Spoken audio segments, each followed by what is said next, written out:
ఎవరమ్మా వీళ్ళు? ఆ అమ్మాయి మీ మనవరాలు.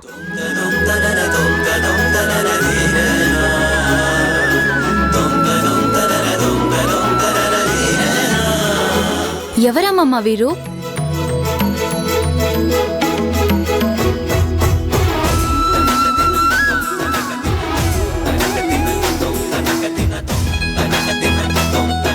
వీరిని ఎక్కడో చూసినట్టుంది. ఎక్కడో చూసానే, గుర్తు రావడం లేదేంటి?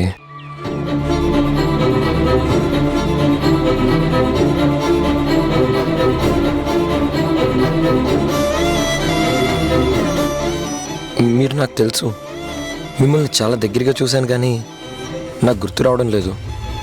ఎవరండి మీరు? మీ తాతయ్య.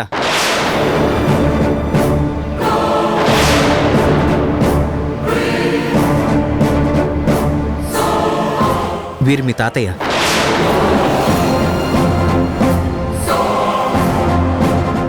గుణ వాళ్ళ నాన్నగారు రాజశేఖరం గారు.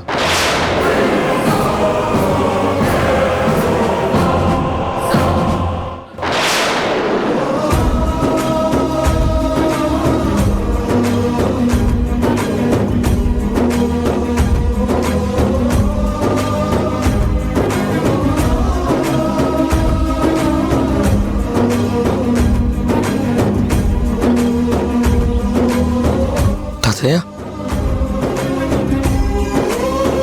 తాతయ్య,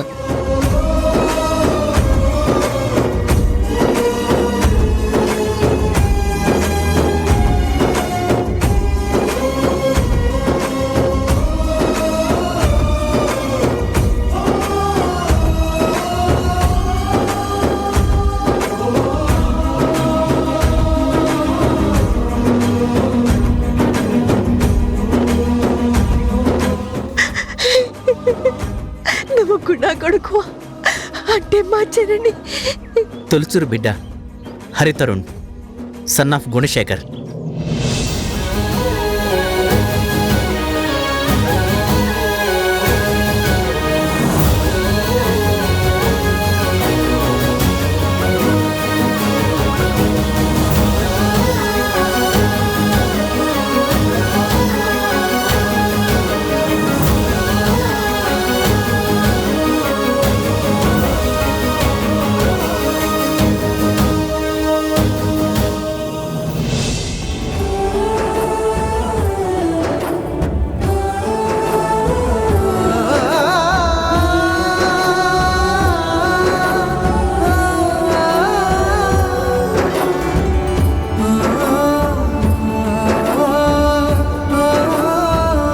తాతయ్య, నా చెల్లెలు, మీ మనవరాలు.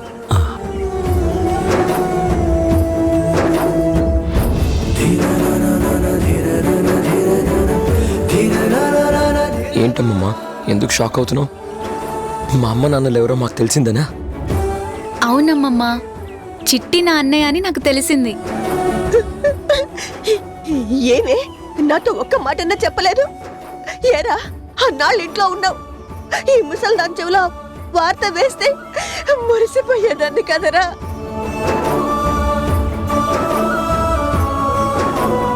మేము ఒక తల్లి పిల్లలమే అని మొన్న వైజాగ్ వెళ్ళాకే నాకు తెలిసిందమ్మమ్మా. నా బంగారు తండ్రి, ఎన్నేళ్లకు నిన్ను చూశాన్రా.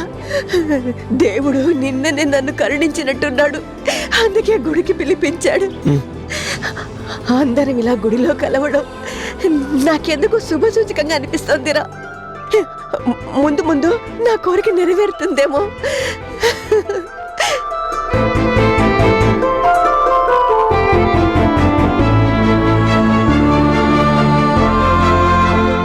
అంటే ఆంటీ,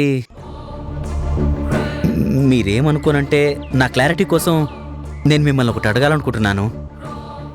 అడుగు. నీ విషయంలో నేనేమనుకుంటాను? అంటే మధు చిన్న ఎవరి పిల్లలు? వదిన మళ్ళీ? శివ, ఏంటి నీ అనుమానం? వీళ్ళు జననీ పిల్లలు, అంటే గుణ పిల్లలు కాదనా? అది గుణతో విడిపోయి గడప దాటేటప్పుడే కడుపుతో ఉంది.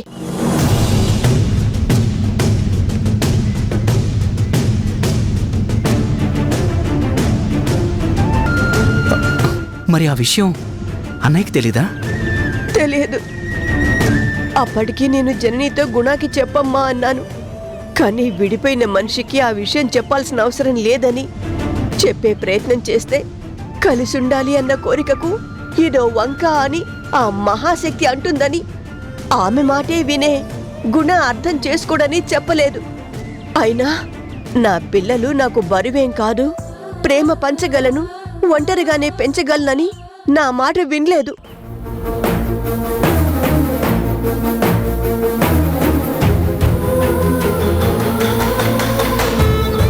అంటే ప్రెగ్నెన్సీ విషయం అన్నయ్యకి చెప్పలేదన్నమాట. చెప్పే ఛాన్స్, వినే అవకాశం ఎవరిచ్చారు? అడ్డంగా ఆడపడుచు, అపార్థంలో గుణ. గుండెల నిండా బాధతో గుమ్మం దాటి వచ్చింది నా కూతురు.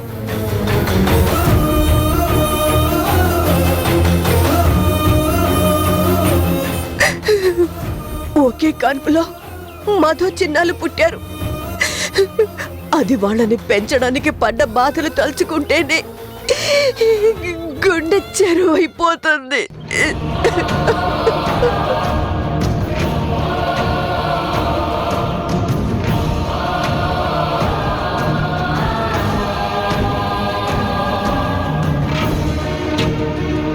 తాతయ్య,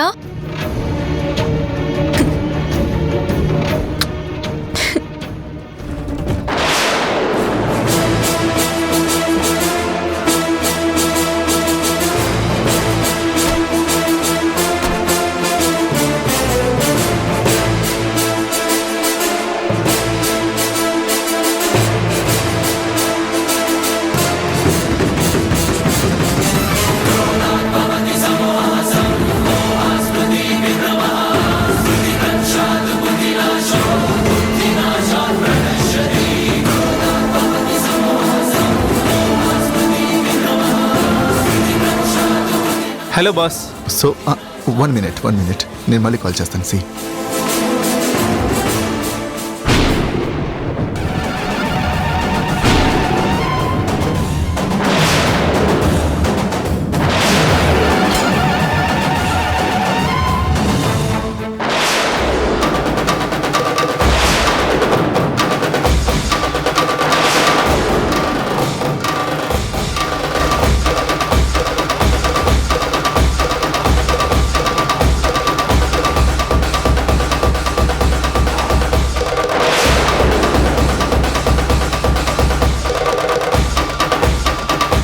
జనని, నా friend, well wisher and client కూడా, డాక్టర్ గుణశేఖర్.